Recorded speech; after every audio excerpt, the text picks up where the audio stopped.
এখনো ছাত্রলীগের সন্ত্রাসীরা এখনো মিছিল করার উৎসাহ দেখাচ্ছে। আপনাদের স্মরণে থাকার কথা, এই মিছিলগুলোকে প্রতিহত করছে বাংলাদেশ জাতীয় ছাত্র দল, যুব দল, স্বেচ্ছাসেবক দল। কিন্তু যে বা যারা এই 7 দিন 2 সপ্তাহ 3 সপ্তাহ আমরা দেখেছি শাহবাগে নাটক মঞ্চস্থ করে আওয়ামী লীগের ভিতরের দাবিতে দুষ্ট সংগঠন সহ জুলাই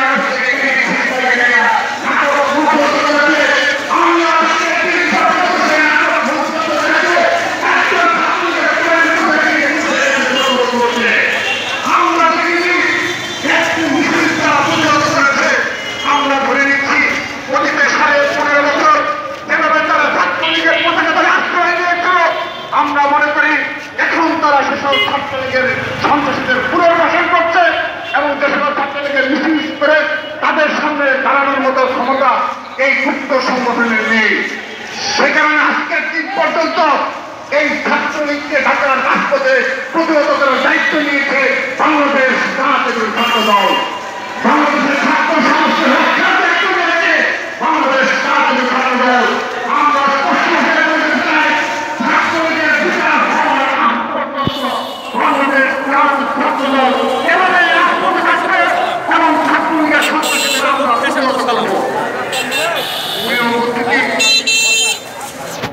আমি আমার বক্তব্যে ধন্যবাদ জানাচ্ছি। সর্বশেষ যে শাহবাগে আমরা যেভাবে অবরোধ করেছি সেখানে ঝড় বৃষ্টি উপেক্ষা করে ছাত্র দলের হাজার হাজার নেতা কর্মী তার ভাই হত্যার বিচারের দাবিতে সামিল হয়েছিল। আজকের এই তারুণ্যের সমাবেশে আমি আমার ডান পাশের যুব দলের ভাইদের এবং বাম পাশের স্বেচ্ছাসেবক ভাই সহ আমরা দলীয় দাঁড়িয়ে যাচ্ছি। আমি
সমাবেশকে সফল করতে আপনারা যারা বৃষ্টি বিঘ্নিত করেও আজকে মাঠে দীর্ঘক্ষণ অবস্থান করছেন, আপনাদের সকলকে বাংলাদেশ জাতীয়তাবাদী ছাত্র দল, যুব দল এবং স্বেচ্ছাসেবক দলের পক্ষ থেকে আমরা শুভেচ্ছা জানাচ্ছি।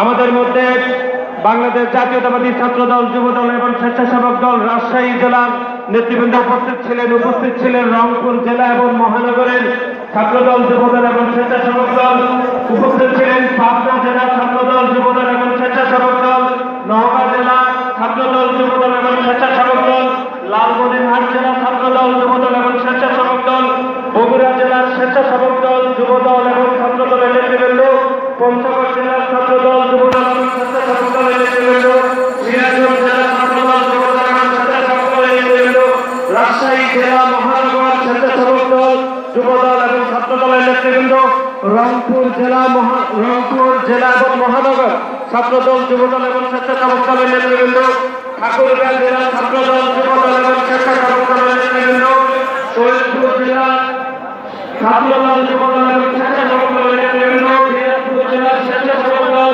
যুবদল এবং ছাত্রদলের নেতৃবৃন্দ, চাঁপাইনবাবগঞ্জ স্বেচ্ছাসেবক দল, যুবদল এবং ছাত্রদলের নেতৃবৃন্দ, কুড়িগ্রাম ছাত্রদল, যুবদল এবং স্বেচ্ছাসেবক দলের নেতৃবৃন্দ, নাটোর ছাত্রদল, যুবদল এবং স্বেচ্ছাসেবক দলের নেতৃবৃন্দ, কুড়িগ্রাম জেলা স্বেচ্ছাসেবক দল, যুবদল এবং ছাত্রদলের নেতৃবৃন্দ, নীলফামারী ছাত্রদল, যুবদল এবং স্বেচ্ছাসেবক দলের নেতৃবৃন্দ, জয়পুরহাট জেলা ছাত্রদল যুবদল এবং স্বেচ্ছাসেবক দলের নেতৃবৃন্দ, গাইবান্ধা জেলা ছাত্রদল যুবদল স্বেচ্ছাসেবক দল সহ রাজশাহী বিশ্ববিদ্যালয়ের ছাত্রদল এবং বেগম রোকেয়া বিশ্ববিদ্যালয়ের ছাত্রদলের নেতৃবৃন্দকে আমার শুভেচ্ছা জানাচ্ছি।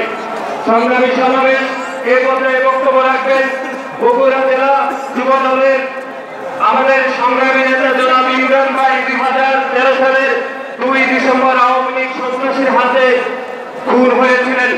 জনাব ইমরান ভাইয়ের সুযোগ্য কন্যা সামিয়া রহমান মিম এখন আপনাদের সামনে সংক্ষিপ্ত বক্তব্য রাখবেন।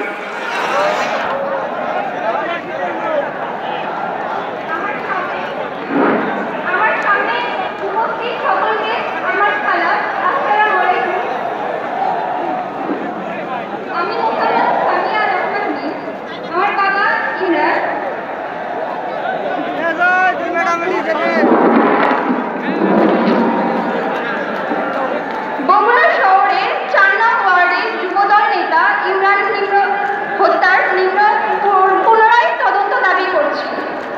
বগুড়াবাসী হয়তো ভুলে গেছে 2013 সালের 2 ডিসেম্বর শীর্ষ সন্ত্রাসী যুবলীগ নেতা মতিন বাহিনী দিনের বেলা প্রকাশ্য পুরো পরিবারকে অস্ত্রের মুখে জিম্মি করে ইমরানকে ধারালো অস্ত্র দিয়ে হত্যা করে।